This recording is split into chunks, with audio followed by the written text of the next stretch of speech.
Friends, I welcome you to my channel. Before listening to this story, I will ask you to like and subscribe. It is not difficult for you, but it is pleasant for me. And we're starting. My wife and I work for the same marketing firm. Lucy is a customer service ambassador. Don't ask what it is. I still don't know what her job is other than making out with clients. I am Mark and head of the IT team. Everything was going well for us. We were employed, happy, we had completed repairs in our dilapidated house, and we had two wonderful children, 13-year-old Emma and 11-year-old Daniel. We live next to our families and have a close, friendly company. We're both in our 30s and we're right for each other, although she's winning in appearance. She is 1.75 meters tall with long blonde hair and beautiful blue eyes. Lucy claims that her family lives in Sweden, and she looks Scandinavian slim. She is bright and lively and never seems to stand still. I am 7.5 centimeters taller with sandy hair. I prefer endurance sports such as cycling and running, so I have a slim build. I am physically fit, but not in an ostentatious athletic style. I was surprised when I was invited for a long weekend to a private island owned by one of our firm's clients. Jack Edwards, our CEO, explained that he and his wife Margaret were traveling with several directors and their partners. Lucy was also invited, as she was the main contact person of the client. It sounded like I was there to count the numbers, but hey, don't look a gift horse in the mouth. Jack explained that the client was very rich and could easily become the largest client of our company, that we would leave early on Friday morning and return on Monday on a private charter, and everything would be provided to us. Lucy knew everything when I mentioned it on the way home. She had been working with the client for several months, seemed very impressed, and was looking forward to the free weekend. I asked her about the weekend, but she didn't seem to know much, so I asked her about the client. Lucy explained that his name was William Fellows and said that he was about 40, looked good, exuded self-confidence, and had inherited the family fortune. She seemed a little charmed, describing him as overbearing and reserved, among other things. Great, I thought to myself. He looks like an arrogant asshole, but I'll probably keep this observation to myself until the weekend. 2 weeks later, on a Friday morning, we found ourselves on a private charter plane. I must say that I was impressed. If the island belonged to him, then it must be absolutely equipped. I don't know exactly what I expected, but it seemed huge, maybe 5 miles long and a couple wide, judging by what we saw coming in for landing. It looked like a 5-star resort, with the main buildings located behind a white sandy beach forming a perfect crescent. Lucy was overjoyed, and the others kept up with her. We were shown our rooms, and then we went to lunch with the owner on the veranda overlooking the bay. I wish I hated him, but William seemed like a reasonable guy. Lucy even downplayed his appearance. He looked like George Clooney. He thanked us for coming and told us to make ourselves at home. We chatted with 3 other couples from our firm and met a stunning brunette named Charlotte, who I assumed was William's weekend companion. Apart from the maintenance staff, the only guy there who wasn't introduced to us looked like a security guard and hung around in the background. I wondered what kind of enemies William had, that even on a desert island he still needed protection. William greeted Lucy as an old friend, and they felt very comfortable in each other's company. She and the others seemed to obey most of his words. I assumed that was natural, since he was an unusually generous host and their most valuable customer. We had a great afternoon snorkeling, kayaking, and generally lounging in the bay. Free drinks and food were constantly offered. Later, all the members of the group and I enjoyed an evening dinner. The atmosphere was friendly and relaxed. We talked in small groups. Charlotte came up to us and introduced herself. She was sweet and talked about growing up in England. I got the impression that she came from a well-to-do family, but she seemed genuinely nice. I wondered if she was a model or maybe she didn't need to work. To my surprise, she was quite flirtatious with me, even in front of Lucy. I managed to politely evade her, simply blaming everything on excessive friendliness. Constant care, no children, time to relax, and an idyllic place are the perfect setting for a romantic night out. Lucy was especially loving. Our lovemaking was intense, and she repeatedly confessed her love to me. It was the best night in a long time. Perhaps there is something in this idea of a love island after all. I was hoping for a repeat the next morning, but Lucy took a quick shower and was ready for breakfast. Eventually, I managed to get my ass out of bed and catch up with her while she was talking to Jack and William. I wondered if it was for work, since both Jack and Lucy looked a little tense. Perhaps William was doing the cuddling and used the weekend to push them into something related to work. When I approached, the conversation broke off, and after a quick snack, we continued to enjoy another wonderful day by the pool with the others.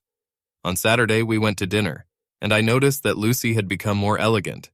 In a red satin evening dress and stilettos, she looked amazing. After dinner, William asked if we could spare him a few minutes. We agreed and followed him into the office, followed by a guard.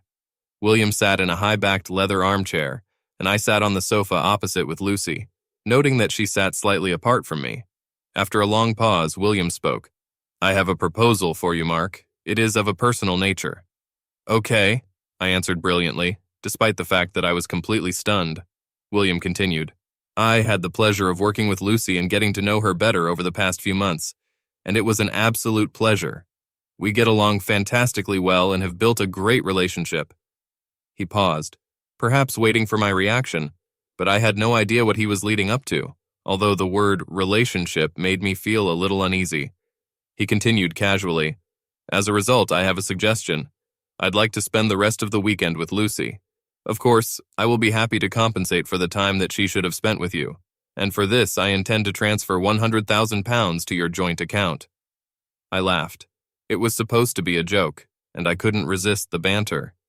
"Well, William, it seems that you are a little tight-fisted. Didn't Robert Redford offer more than £1 million for Demi Moore?" No one else laughed. William continued. "As in any other case, I am ready to bargain on the price to get what I want. Besides, Charlotte will be in a difficult position, and I would be glad if you would agree to entertain her." I turned to Lucy, expecting her to smile, but she just looked worried. "This is not a joke, Mark. William invited me to join him, and I think we should seriously consider this offer." I wanted to hit him, but when I looked back, the guard was already closer. I was surprised how he managed it. I didn't even see him move. William continued to speak. "I assure you, your wife fully supports this idea. Where is the harm here? We will all have a great time, and you will receive a significant amount of money." I turned to Lucy. "Maybe the price difference is due to the fact that Demi Moore didn't want to pay for such a sum?" Lucy flinched at the remark, but she was smart enough not to say anything. I tried desperately to think, but had to focus on breathing, which was becoming increasingly difficult. I looked at the guard. His demeanor had completely changed. He looked wary and focused on my movements, and with good reason, because I really wanted to punch William in his pretty face. "What's your name?"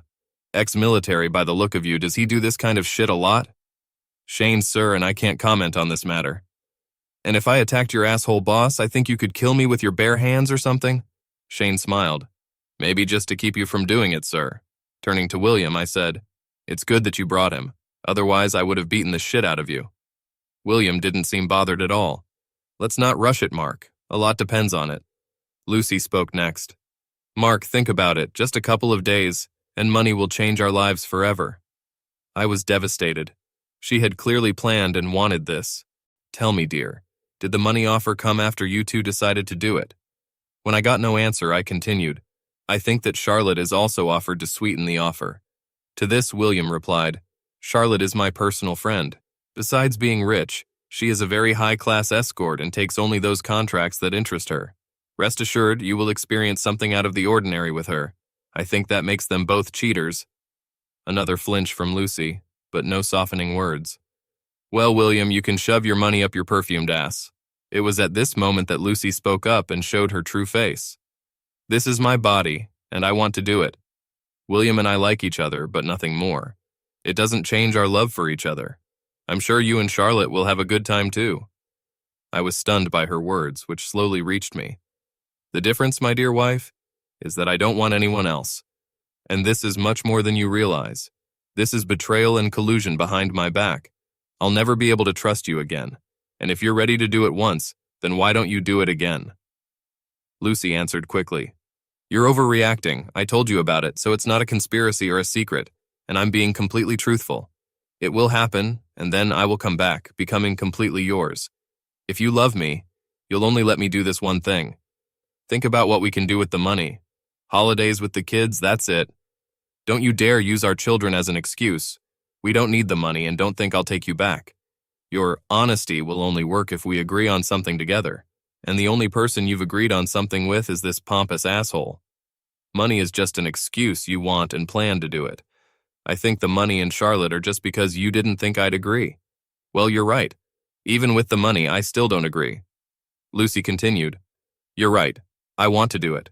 I want to experience something different, something new, and I'm attracted to William. But it shouldn't hurt us. I don't want to cheat." "And you think that's better? Have you already made your choice, even dressed up for him?" "Don't resist, baby. You won't like the consequences." "What do you mean?" "Well, you won't come out of this with good consequences. If you fight this or get a divorce, you will lose everything. Your home and children, even your job will be at risk, and there is no need for this. So just accept it. Everything will be much easier. See you tomorrow, and remember, I love you and only you." I had to leave. Breathing was becoming a real problem, and if I stayed, I would lose it. I got up, feeling unsteady, and staggered towards the door. I heard Lucy calling my name, but I kept walking. As I was crossing the hall, Charlotte came up to me and hugged me, saying that everything would be fine. I turned to her. "Who are you, a fucking consolation prize?" She walked away with her head held high. I kept walking, eventually went outside and walked half the yard, but I didn't feel very well. I heard footsteps behind me and was disappointed to see that it was Shane and not Lucy. "Look, Shane, you just need to fuck off. I'd love to, but I need to make sure you don't do anything stupid." "For example? Do you have any ideas? Because I don't have any." "Mark, you don't look too smart. Just sit down against the wall, pull up your knees, and focus on long, slow breaths." I felt weak, and I didn't have the strength to argue. It seemed like forever, but it probably only took a few minutes before I calmed down. I noticed Shane sitting next to me. "Thanks, I probably don't know what it was. Perhaps an anxiety or panic attack. You were quite pale, but now you look more pink." "So, Shane, speaking of stupid ideas, is there a way to get out of this hole?" Shane replied seriously. "There is no way to get off this island today. There are no boats. The plane and the pilot left for another charter. You may be able to radio for help, but an unfaithful wife is hardly an emergency." "I'm glad that you think she's unfaithful. She doesn't seem to understand this, and I was already beginning to doubt myself. What should I do? I can't even beat the shit out of him because of you." "Yes, I'm sorry about that. I'd like to step aside, but I'll never find a job again."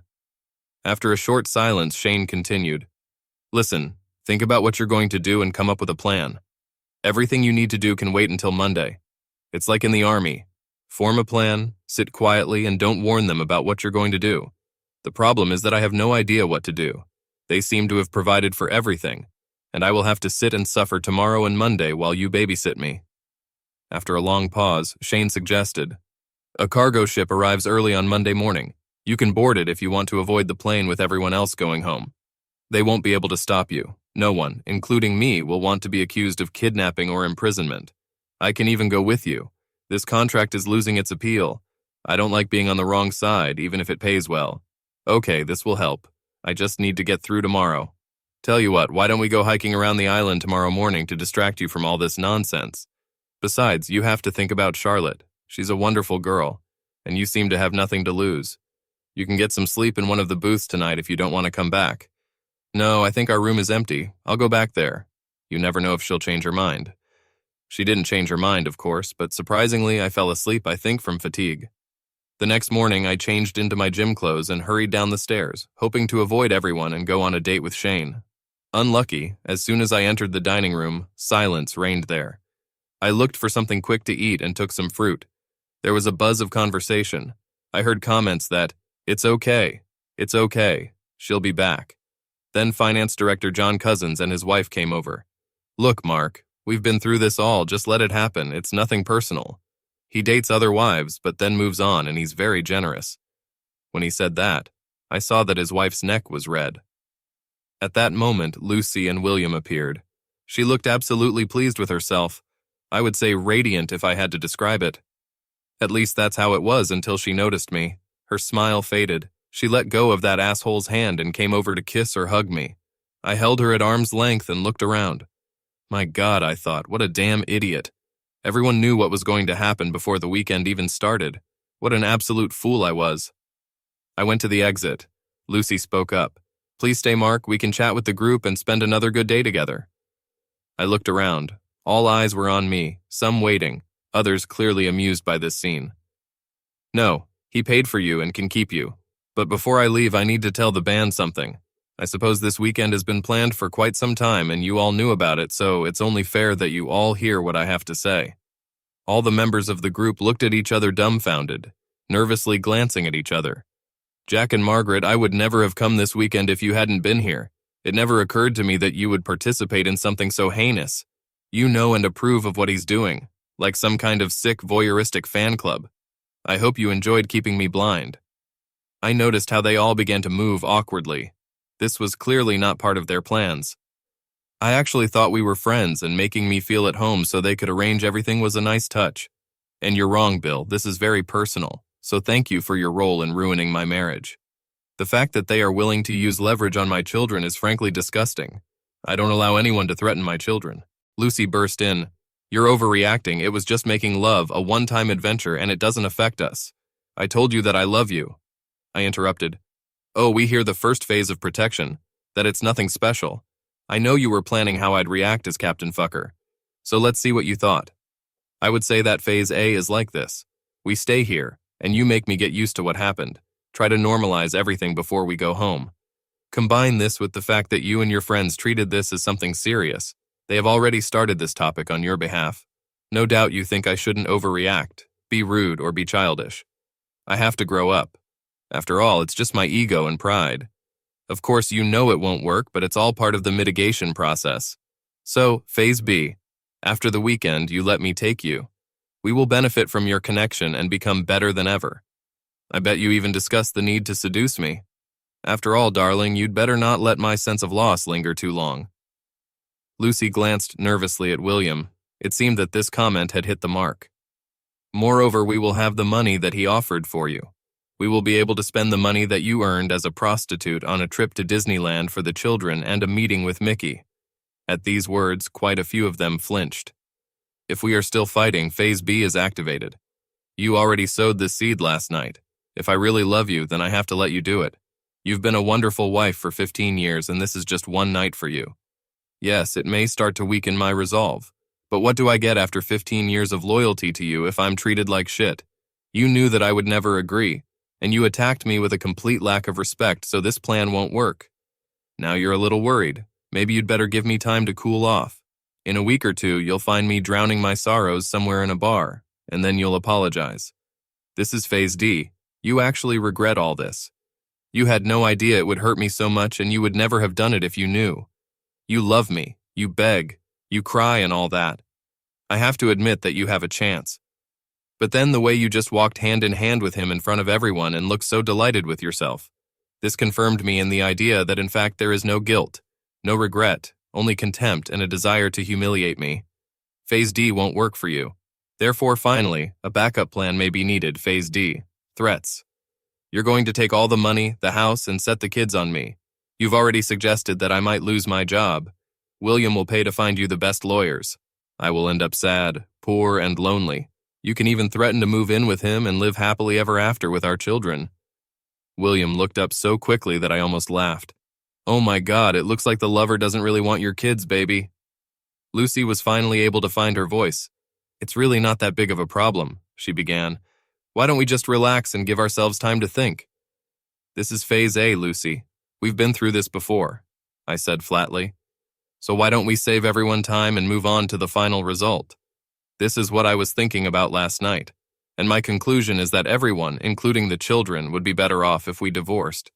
It's much more useful than living in an unhappy house. After all, you can't be happy if you're doing this shit, and I'm certainly unhappy. You can try to stop me from seeing the kids, but you know that I'm a good father, and it's good for them, and they're old enough to understand. I doubt your family and friends will support you, just not after they find out what you've done. I don't care about the money. It's always been you. Everyone sat in shocked silence, staring like goldfish. Do any of your bastards have any more tips? Did I miss anything? No, I don't think so. Oh, and one more thing. Jack, you can shove your job up your ass, but I'll see you in court in a forced dismissal case. My job depends on the client using my wife. It seems like that's just the reason. With that, I left. You could hear the pin drop. Shane, as always, followed me. As we left, Shane grinned. Well done. I see that you took to heart the advice to keep the plan to yourself. I couldn't help but smile. Yes, it seems that I failed this idea. Shane really laughed when we left the building. It's good that you stayed a civilian. You would never have succeeded in the army. Anyway, let's go. Shane grabbed his backpack and set off at a brisk pace up the coast. After a mile, I could barely keep up with him and began to think that maybe it was a mistake. I heard him shout something from the front that physical torture was a great way to distract from mental anguish. My burning muscles and lungs seemed to agree with this. The scenery was breathtaking, and Shane was good company. He switched from asking about me to hilarious stories from his time in the British Army. We spent several hours rounding the northern part of the island. Climbing along the coast, we headed for a high point in the center.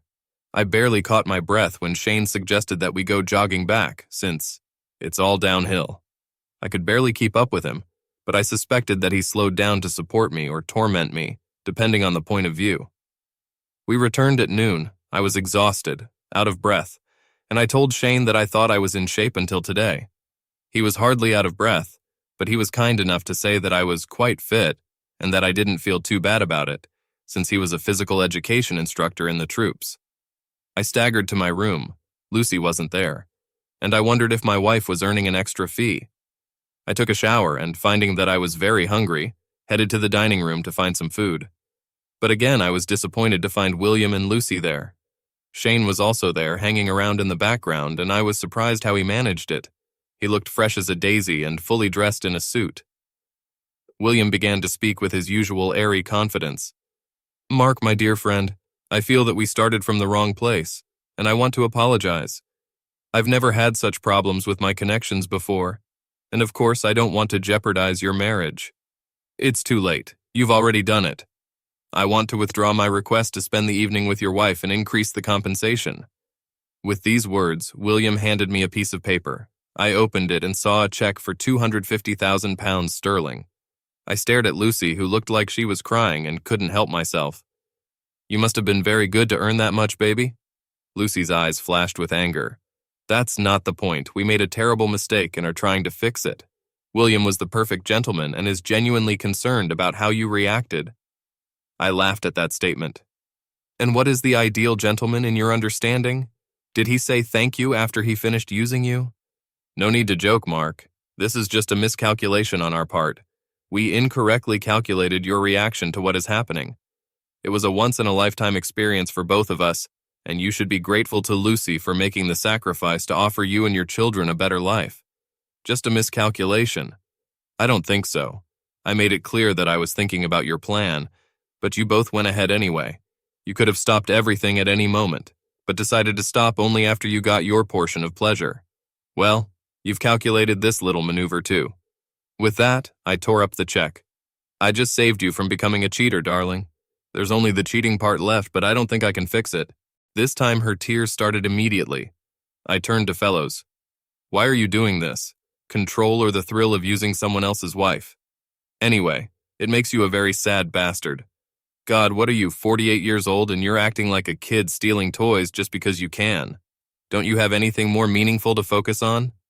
William laughed in response. "I run an international corporation and give millions to charity. I have something to focus on. According to the research I did last night, you inherited this corporation, and it's shrinking under your management. As for charities, attending gala dinners and fundraising must be difficult. When was the last time you did something yourself, got your hands dirty and really helped another person? I doubt you have it in you. You're so self-absorbed and too busy playing games with people's lives. Judging by the way you've planned this weekend so that everyone knows, it must be the humiliation of others that turns you on. I'm sorry, Lucy, but it wasn't just out of desire for you. He used every board member's wife, so you're one of many. Why don't you, William, try to grow up, have a real relationship with someone, put some of your wealth to good use, and stop being a complete jerk?" For the first time, I saw him stutter in words and look unsure of himself. I continued, "Shane, you better get this piece of shit out of my eyes before I take a chance on you." I saw Shane hide a small smile before telling Fellows, "I think it's time for us to retire, sir, before your safety becomes an issue." When they left, I had a snack and went down to the beach trying to avoid the others. Just when I thought I was alone on the beach, I noticed Charlotte reading while lying in a hammock. If she was beautiful before, now, when she smiled, she became truly dazzling. I went up to her. "I'm sorry about last night. Before I could continue, she replied, "There's no need for that. I was sure you'd accept the offer. If I had known, I would never have approached you. Your reaction is completely understandable, and your speech at breakfast is absolutely wonderful. I couldn't agree more." When you left, Lucy burst into tears, and I've never seen William look so embarrassed. I loved every minute of it. "Oh, I'm sorry. I shouldn't have said that, considering what you're dealing with." I replied, "Thank you, okay? I'm even glad that something is starting to clear up. I'm already tired of being told that this is nonsense." You see, William has no idea what to do with you. He had never been rejected before, and he was not used to dealing with morality. "Has he offered you more money yet?" "Yes, just before I came down, $250,000. Damn idiot. I told him not to do it. But he's used to paying enough until he gets what he wants. He will pay for it, both in business and personally." It turned out to be easy to communicate with Charlotte, and she listened attentively while I talked about my marriage and children. She was clearly intelligent and highly educated. She expressed surprise that Lucy did this while seemingly happily married, suggesting that there was some kind of unhappiness or open marriage agreement between us.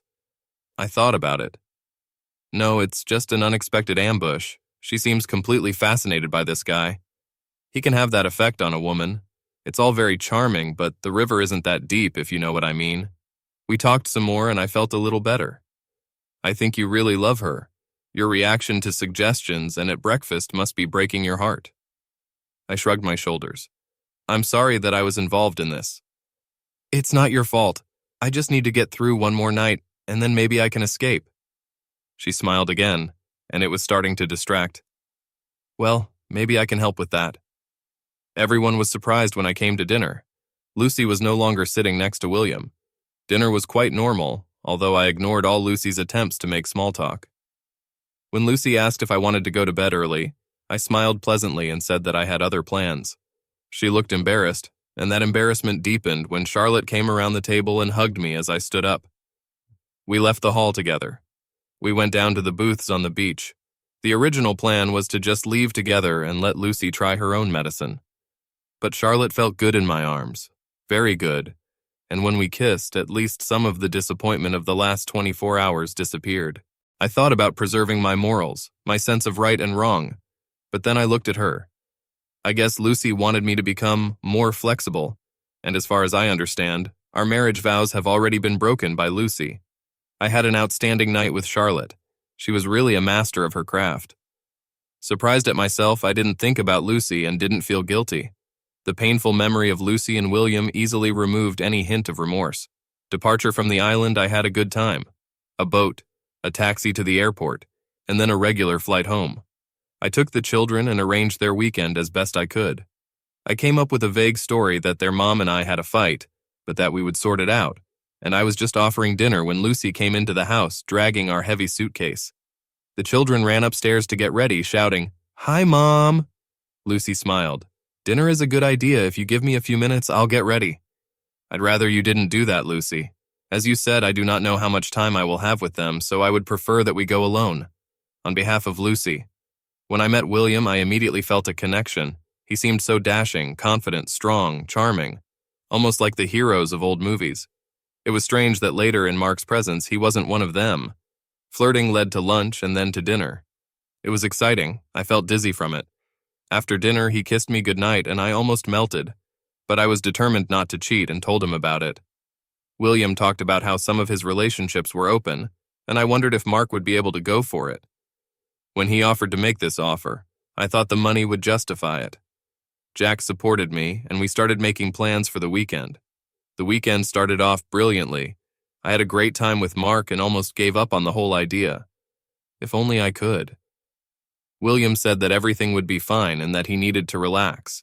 Both he and Jack said they should expect Mark to reject the idea, but they should give him time to calm down.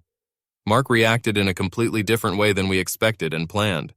The biggest shock was that he really looked unwell. I wanted to run after him, but William assured me that everything would be fine. He asked Charlotte to meet him, so when he didn't come back, I thought he was staying with her. I felt relieved, and after months of waiting, I desperately wanted to spend time with William. As soon as he kissed me, I knew that I would succeed. He took me to his bedroom, and before I could take off my clothes, I was already wet with anticipation. William stood in front of me and undressed me like I was the most delicate trophy. I felt so special. Despite his age, he was incredibly fit. When I reached out to him, William pulled away and started kissing my whole body, kissing everywhere, taking his time. He assessed my reaction and responded, it seemed, in sync with everything I wanted and needed. When I came to my senses, he sat up and began to kiss me passionately. I woke up in the middle of the night confused, believing I was sleeping with Mark, and shocked to find another man lying next to me. I felt guilty wondering where Mark was and how he was feeling. I must have disturbed William because he woke up and kissed me, and soon my guilt was forgotten when he climbed on top of me again. I was brushing my teeth this morning when William moved up behind me. We moved back onto the bed, holding each other's hands before I pushed him onto his back. And again, it was able to coincide with our final climax. It was all I hoped for, and I was thrilled. I kissed William and thanked him for a wonderful night. It seemed natural to hold his hand as we walked down the stairs and into the dining room, and I was looking forward to another night. I turned to look at Mark, and everything collapsed. I had to swallow my panic when Mark exploded. Everything was supposed to go wrong. It was clear that he had not slept with Charlotte. Even without that, I thought he would leave, but I didn't expect such anger. What scared me the most was his cold rage. Mark was too logical in everything. He anticipated almost all my well-practiced arguments. When I brought them, supported by William, they sounded much more convincing, but Mark trashed them all in 5 minutes, making them sound weak and pathetic even to me. I tried my best to hold my position, but I knew that I was losing. After he left, I collapsed, sobbing hysterically. William looked uncertain for the first time. When I came to my senses, I tried to find him, but I couldn't. Then Jack and William suggested the idea of ending everything by offering more money. When we offered Mark extra money later that day, I was amazed at how things turned out. William's presence had shrunk so much that he really seemed small, insignificant. Before that, his authority was such that I believed everything he said, but now that authority has been undermined to the limit. He assured me that we could have fun without ruining my marriage. This plan fell apart, and I was no longer sure of anything. Then I became irrationally angry, assuming that I would stay on the island longer and have fun. But I was surprised by Jack's calm but cruel response. "Don't be so damn stupid, Lucy. If you want to have even the slightest chance of saving your marriage, ask for forgiveness. You better be honest and serious about what you say. He doesn't look like a man who is ready to change his mind. Personally, I can't argue with anything he said at breakfast. I was even more shocked when Jack told William that they would never have what they had before. He continued by saying that Mark is a decent guy and doesn't deserve any of the shit we've done, and William should take his advice and think about growing up. I was amazed that Mark was present at the evening dinner. I tried to talk to him, but he just ignored me. When he left with Charlotte, I was devastated. I was going to run after him, but what could I say? Because I actually told him to do it, and spent most of the trip justifying senseless lovemaking. I felt angry and betrayed. And then I remembered that I had done this and more with Mark. But even worse, it was all planned in advance and it was so public. I think I deserve it. At least it can help us stay together if we both change. The flight back without Mark made me realize how much trouble my marriage was in, because he managed to find a way to leave the island before us. I never really talked to him after that, the incident. Awareness of my actions began to become apparent, and waves of guilt washed over me. I reminded myself of the money. Who in their right mind would refuse such a sum? My constant tears turned into full-fledged sobs bordering on hysteria, which I couldn't control. Jack and Margaret were increasingly worried about my well-being. When I got home, Mark was there, but he didn't want me to have dinner with him and the kids. I almost managed to hold on until they left, and then I burst into tears again. The exclusion from the meal seemed to me an ominous prelude to my future life. When I came to my senses, I was desperately trying to think of what to say when Mark returned. The problem was that everything sounded like he had already said, and I was too shy to ask my mom or my friends for advice, on behalf of Mark. When we finally returned home, the children, as usual, immediately went to their bedrooms, burying their heads in video games and phones. I stood and looked at Lucy in the kitchen. She seemed completely unfamiliar to me. She almost whispered, "We can talk. I mean, how should I?" I shrugged, thinking that we should figure it all out someday, so why delay it? I'm sorry, Mark, I promise you that it was only once, and I will be yours and as faithful as I was before the weekend. I did it for the money. For us as a family, it can change lives. I did it for us. You did it for yourself, we were fine, and money wasn't a problem. You couldn't wait to jump into his bed. There must have been a gourmet dinner waiting for you. In general, everyone had a good time. You're overreacting, it shouldn't mean anything. You really should skip phase A, Lucy, that's bullshit, and you know it. It was a planned betrayal, arrogant, selfish, all those traits that I hate, and now I hate you very much. So you did the same thing to that cheater. No, I didn't. I took revenge because you don't seem to get it. You couldn't get your head out of your ass to see how it affected me. I would never have thought of this if I had a faithful wife, and I hope it hurt. It really hurt. Then you might have at least a little idea of how I feel. Only, I didn't plan this in advance, and with the knowledge of everyone else, making myself look like a complete idiot. Speaking of which, how long did your secret plan take, and was this your first time with him? Her eyes widened at the same time, but then she seemed to realize that this was a sincere and reasonable question. It was the first time we had lunch, and I knew that he liked me. I think Jack and Margaret were probing me, asking if I was interested. The four of us had dinner, and for the first time in my marriage, I found myself turned on by another man. His confidence was intoxicating. I knew it was wrong, and I resisted with all my might. I was able not to go on an affair. Then William suggested the idea of asking you about opening up our relationship and what you think about changing. We talked about it briefly one night, but it was clear that you would not agree to this. Then he came up with the idea of this offer, and I thought that money would justify all this for you. We were nervous as the trip approached, and he offered to invite Charlotte to give us a guarantee that you would agree. I didn't like the idea, but by then I just wanted it to happen. I thought that even if you didn't quite approve of it, we would recover. Then you destroyed all these ideas so effectively at breakfast, and I began to realize the consequences of what I had done. Was it worth it? Lucy sighed. No, of course not. I was so carried away by him and listened to what he was saying. I never wanted to hurt you. Oh, then straight to phase D. Unintended pain. You enjoyed it. It was clear enough from the way you flew during breakfast. Now you're just telling me what I need to hear. I'm sorry, the honest answer is yes, I liked it. He was good. He's not bigger or better, he's just different. It was exciting, new, exciting, and I was fascinated by it. He is very experienced and knows what he is doing, but this was the only time. Please don't leave us and break up our family because of a one-time incident. I found myself grinning crookedly. It's funny, but that's exactly how I would describe what you've already done. Destroyed our family because of a one-time act. It's all on you, not me. You're right, it's all my fault. I'm sorry, I love you with all my heart. Well, not with all your heart.